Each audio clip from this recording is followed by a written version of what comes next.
Welcome to the thrilling world of Security Squawk, where we explore cybersecurity.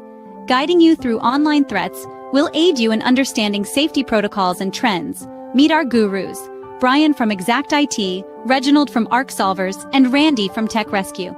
Together, we'll delve into current events and hot cybersecurity topics, helping you comprehend their impact. Stay informed, stay secure. Security Squawk, the business of cybersecurity. Buckle up, let's dive in. What's up, everyone? Welcome to this week's edition of the Security Squawk podcast. I'm Bryan here with Andre and Randy, as always. What's up, gentlemen? How's it going? Hey, Bryan, good to see you, man. I know, right? Yeah. Good to see you today, Bryan. How's the weather over there in the general Philadelphia, New Jersey area? It's about as good as it's going to be for the next few days, and it's pretty cold. But we are in for it after 2 or 3 days of what I call days that I call those days where they get close to 60. It's like a spring day in Nome, Alaska. You know. Yeah.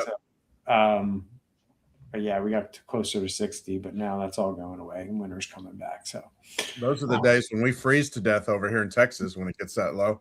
Yeah, really freeze in Florida. Yeah, we didn't really know what to do, man. Our jackets are not even built for that type of cold. Yep.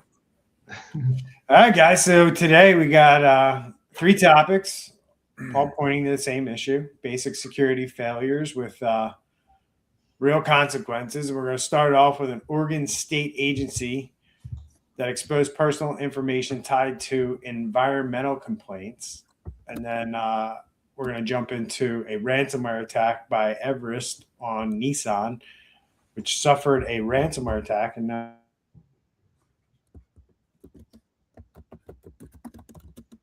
I think Bryan froze. Uh-oh. All right. So as Bryan was saying, we have 3 articles we're going to be covering. First one is going to be me. I'm going to be talking about the Oregon Department of Environmental. And then Randy, what are you going to be talking about? I'm going to be talking about that. Hey, wait, what? I'm talking about Illinois. So I'm talking about a data, I'm not sure what to call it, exposure in Illinois, and then talk about why it matters and why it's something that every single business owner should consider.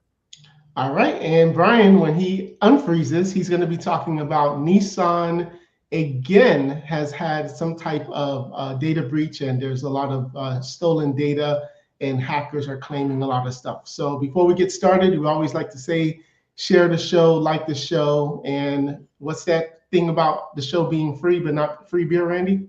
Yeah. So it's free, but it's not like free. It's more like free as in free beer.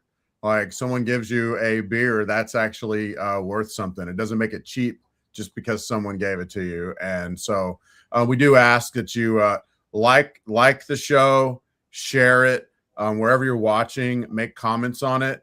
In fact, most places, if you're watching it live, because we are streaming live right now, if you're watching it live, you can make a comment, and if it's appropriate to the topic, we'll share it during the topic. Sometimes we'll wait till the end, but that is your chance to be on the show. Make a little live comment. So you want to dive right in? Yeah, man. So the first topic I'll be talking about is Department of Environmental Quality server. So this is an incident where we have a state agency that got hacked. All right. I don't want to say fine, but okay, they got hacked. But the real problem is, what's worse than getting hacked, Randy? Getting hacked twice. Getting twice, as we're going to hear with Nissan. But another thing that's worse than getting hacked is not telling anybody. So here you have the state agency, thousands of people's personal data was leaked, and they waited 6 months to notify victims. And they only notified victims when the word got out, and now they have to put pressure to then, oh yeah, that did happen, about 6 months. Oh, there you are, Bryan. Welcome back. So we already got started. So yeah, essentially they waited 6 months, and this 6 months period of them not telling the public that the data was that their data was out there was like crucial time, because this is when the hackers are now creating fake emails. They're doing phishing. And this is the time where individuals should be able to protect themselves by doing credit freezes, fraud alerts, and so forth like that. And this state agency, they leaned on the excuse by saying, well, Oregon law doesn't require public disclosure. So they kind of went behind that law and not just saying, you know what, even though we are not required by law to tell the public, but let's do the right thing and let's let our citizens, the taxpayers, our clients, let them know that this is what's gonna, this is what happened. And then another interesting thing that this article talked about was when Oregon finally let this news out, the link for more information, that link got hijacked. So here you have people going and reading about something, they click on the link and it's actually taking them to a bad website. And a lot of the victims, they thought when they got the letters in the mail, they thought it was a scam. They didn't even know, because when they went on when they went on the DEQ's website, it mentions nothing about a data breach. So they thought they were getting scammed. So that's just, again, really bad playbook, hiding behind the law and not just telling people like, hey, this is what happened. We're sorry. You need to take care of this right away. Yeah, those are some really good points, because we've learned over the past 5 years, transparency is always best. If you're a business owner, definitely talk to your lawyer and or insurance company right before you go transparent. Just make sure you're saying the right things. Saying the wrong things can get in trouble, or not saying anything can get you in trouble. And you're totally right on that, man. Like, if I got something in the mail, which I did recently, with a link to a website that's not related to the original breach, which I did, that made me very, very suspicious. And what I ended up doing, I went back to our show notes and I found, oh yeah, this really was a breach. Oh yeah, we already we talked about it on our show. So yeah, there's several things here that were basically sound like could have handled better. Yeah, that was one thing too, is when it did come in the mail, it was postmarked from another state and it was linked to a third-party company they never heard of. So again, if you're just trying to stay on your P's and Q's and make sure that you're not doing anything wrong, and then when you click on that link, it's going to a hijacked website. So you automatically discard it. Right. And I understand, like, from a reputation standpoint, like if your house gets robbed, you don't want to put out a sign in front that says my house was robbed, right? But if you have a key to everybody else's home in the neighborhood and your house gets robbed, well, then you would need to let everybody know, right? Yeah. And that example kind of breaks down, but I understand that they want to try to save their reputation or whatever. But there's a good chance in the lawsuit or lawsuits that this will get brought up. You're going to have some customer that's going to say, well, I got this email, but I'd never heard of the people that were listed, or I got this letter, I never heard of the people. The link wasn't the government. I went on the government site. There was nothing about it. And so I didn't act. And so therefore that caused me more harm. You know what I mean? Right. I think there's a very real chance of that happening in this case. Well, this story brings up the interesting thing that we always talk about on this show, which is the cat and mouse game of this whole cyber crime phenomena that's going on. And, this is, the cyber criminals play the cat and mouse game on both sides, right? Randy, I remember sharing an article with you guys earlier in the week talking about how cyber criminals are still making money off the last past breach.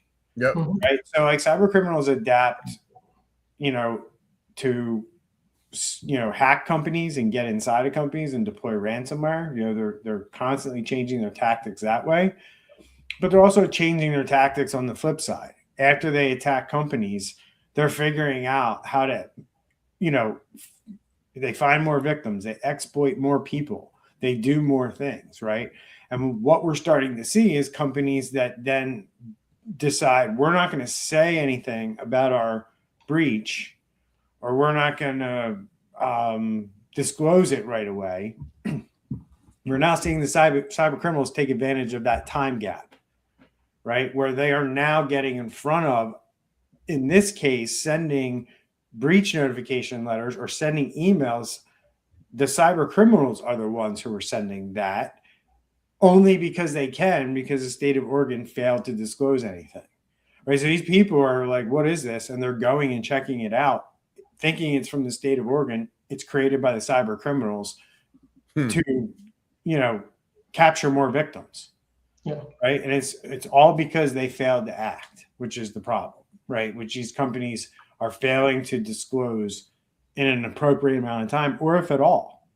Right. So that's a big problem. Like, companies are going to have to start to wrestle with the fact that, like, these things over here can happen if you get hit with a breach and you decide, like, we're not going to tell anybody. Well, here's what starts to happen when you think, like, I think one thing's true, guys. Wow, fuck it. I'm not on this computer anymore. Oh, wait, it didn't die completely this time. Hang on. You froze though, Brian. While we're waiting for Brian, there was one interesting thing too. It mentioned was that it was data from 5+ years ago. So again, it's one of those things is like, why in the world do you still need my data? And these are social security numbers too. We didn't even talk about what the data was. So this is not just because you're dealing with the environmental agency. I guess for some reason they still need your social. So this is just, this is serious data, not just, name and address of where you live and so forth like that. So, right. So that's all I had for this article. Randy, you want to go ahead next on yours? Yeah. So the next one we're going to look at is the Illinois Department of Human Services. And apparently for a good chunk of the last half of the year in 2025, they had a database exposed online. Now, we don't know, for several reasons. We don't know that this was like, did the bad guys ever get in there? Apparently researchers, quote unquote, and I don't mean that they're quote unquote researchers, but I don't think it was government researchers. I think private researchers ultimately found that this database was left open. Basically a service. And basically what it means is anybody was able to log in, to connect to this thing and basically get personal information that can be used in attacks, personal information that could use, like, let's say you got a CEO. Now you found that information, you target that CEO, you bad guys do a few things, and then boom, now they get control of the company that the CEO is a part of, right? So these are a really, really big deal. And on the other hand, a couple other things, man.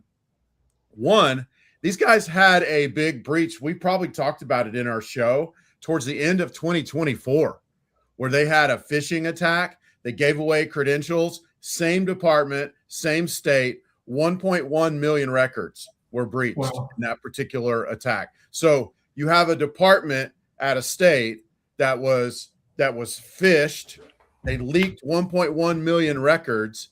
Time goes by 6 months. Now they've got a database of 700,000 people that's just wide open to the internet, and you can just go in and pull that information off. Not good, and not a good look. And you need people in government that have a heart, and you need people in government that have a head. You need both, right? You got to have both, especially in a situation like this. You need it. It appears now maybe they did shore up everything else, and this was the one thing they forgot. But it appears that they didn't really learn from that incident in 2024, which was gigantic. And it appears that they don't have any kind of a review. Also, their hands up in the air like, well, I don't know who accessed that database, right? Like, we need to be keeping records. Every time data gets opened and closed and moved and copied and deleted, like, that ought to create a log somewhere. So like when someone finds out, hey, we've been breached, we can go back to the logs and, file through the logs. We use machine learning and all that. We don't actually typically have humans. Sometimes we do, but go back through the logs and see what happened, right? So this is a situation of that. The other thing is of that happening. The other thing here that really disturbs me, I guess, is that as a citizen, we don't really have a choice that they keep our records or not. This is government. We can't there's not like a place you can opt out. You go to the government, like opt out from keeping any information. It doesn't work that way. So this is one of those things where it causes people potential harm that they can't control. They can't do anything about it. And then like the last little thing that this makes me think of, there are some nations that are trying to move towards like a digital identity that has biometrics and stuff like that. Like, man, these guys can't even close a ding dang database to the internet. Why would I want them having my fingerprints and Face ID and all that kind of stuff? I mean, obviously you commit a crime or whatever, they keep those and they should, but I'm just talking about for every single person having that. And then, it's going to get breached and or leaked at some point and used against you. Right. There's the potential for that is huge. And the potential for that to have harm to the people. So that's basically the gist of what's going on. Not necessarily a crime here, but the moral of the story is you ought to have a regular review of your systems and make sure that none of them are open to the internet. Maybe the system, maybe they had a technician had to log in to fix something. Maybe they temporarily gave the access and then forgot that they did. Right.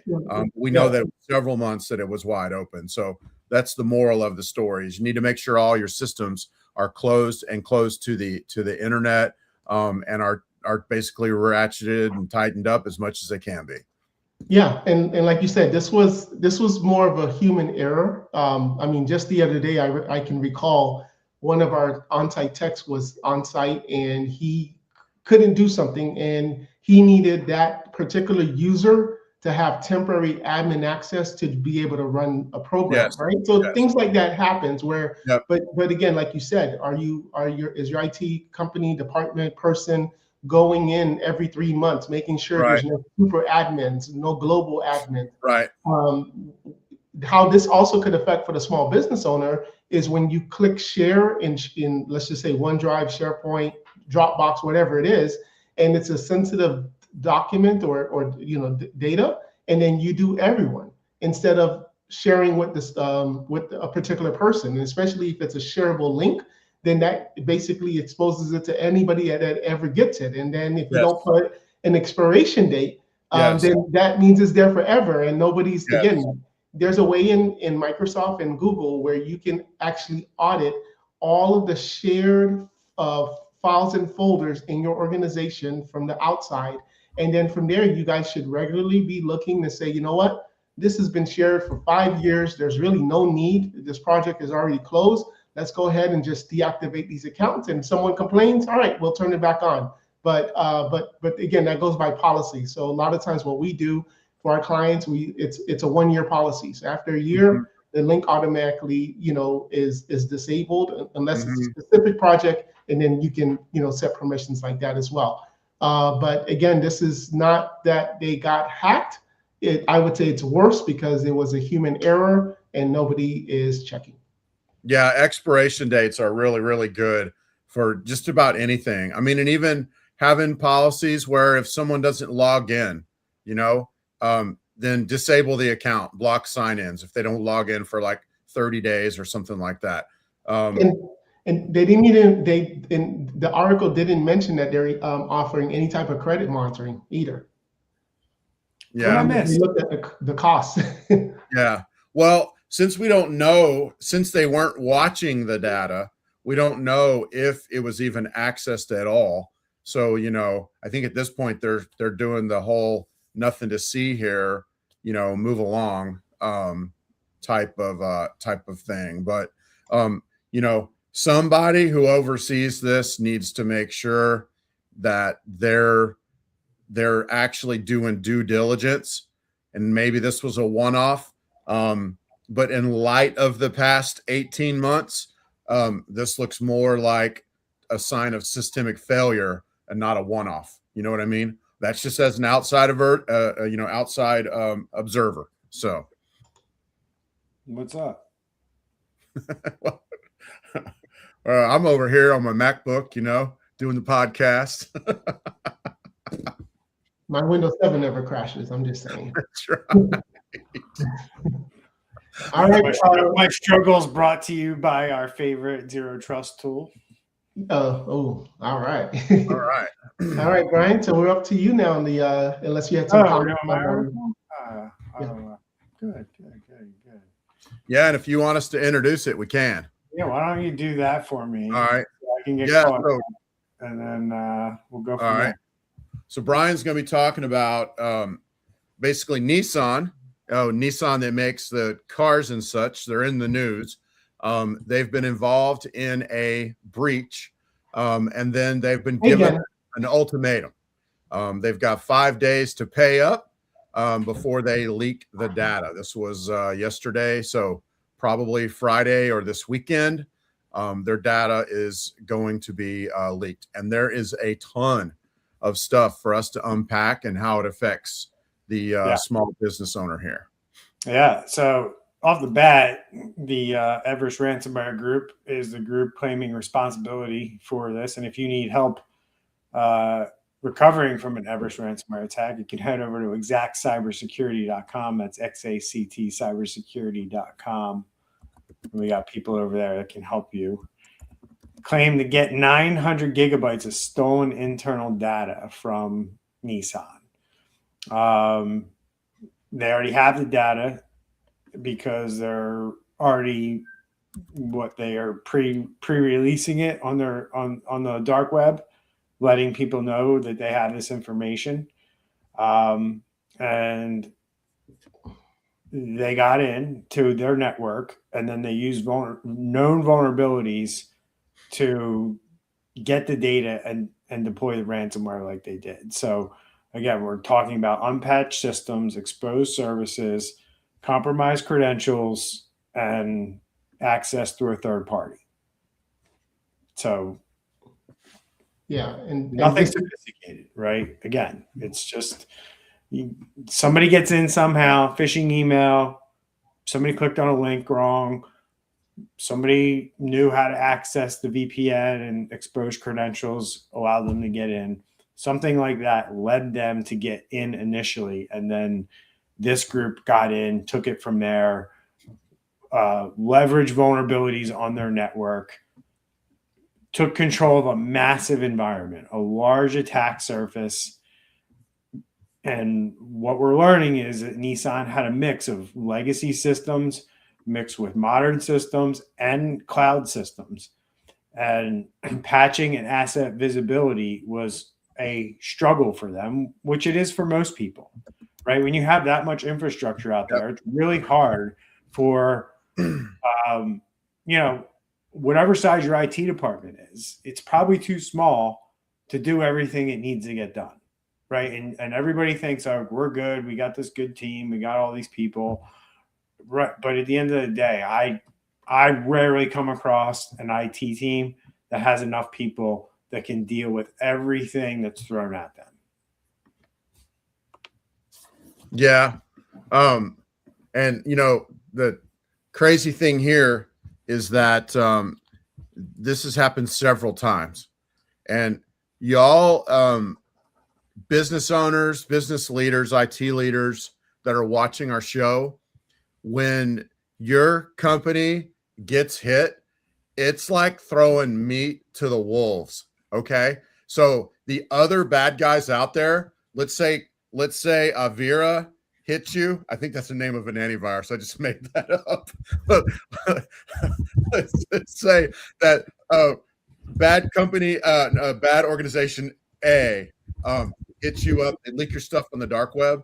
Other criminal organizations see that. And we know that if a company gets hit once, they have an even higher chance of getting hit again, because most don't do anything. They go in, they change a few passwords. We see this all the time. Someone who's related to one of our organizations, not a customer, but like a vendor of a customer, gets hit. The customer sends us the email. We reach out to the customer, not to the customer, but to the company that got hit. They don't want to talk to us. They don't want to talk to us. They're like, we got our own IT guys on his way over. He's going to handle it or whatever. So this is just the thing. And the reason I bring that up is because this is multiple breaches for Nissan. It's not the first. Yeah. I'll break that down. I think, Brian, I don't know if you're the one that said it one time, where it's like before you go when you go to a restaurant, you always check the bathroom first to see, right? So because and the ceiling tiles. And the ceiling tiles, and then that's kind of like a precursor of how everything else in that restaurant is. So here you have November 2023, their North American group, 53,000 employees, employee data breach. December 2023, their New Zealand and Australia, 100,000 individual clients. 2025, their Japan branch, third party, 21,000 customers. And then now we have this 900 gigs of data. So this shows that it's not just one little section, but they have in it. And I mean, to that, like you said, this is 134,000 employees worldwide.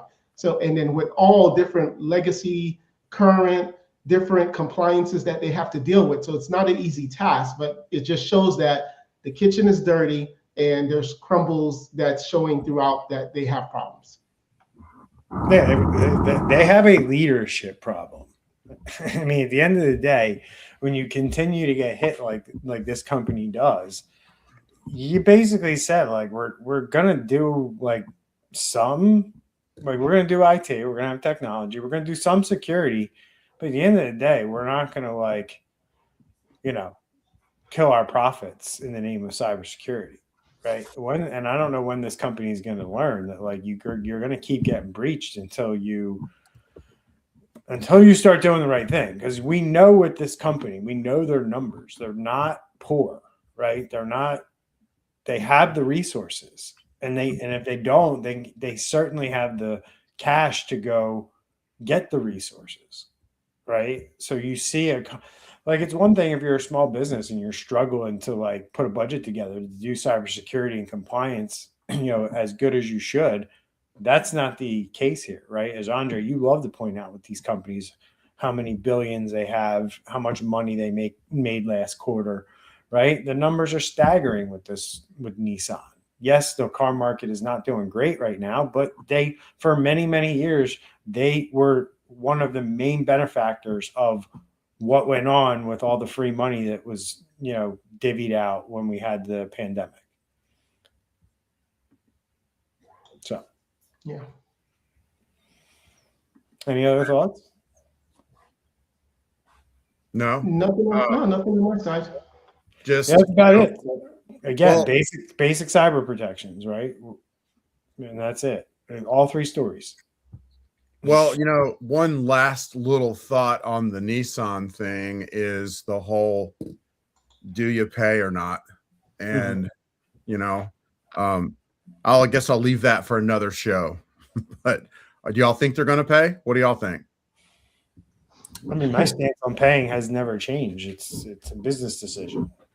You have to decide where you're at in your business, what you have, and what the risks are of paying versus not paying. I say pay. It's always a business decision. Yep. Right? You can't say before an event whether you're going to really pay or not, right? It really depends on your situation. Clearly, if you have cyber insurance, you're willing to pay, because when you sign up for cyber insurance, you take that decision away from yourself sometimes, right? Your insurance company can decide whether they're going to pay or not. Yeah. Now, you have the ultimate authority to say, well, I don't, I'm still going to pay, but I'm not going to use my insurance.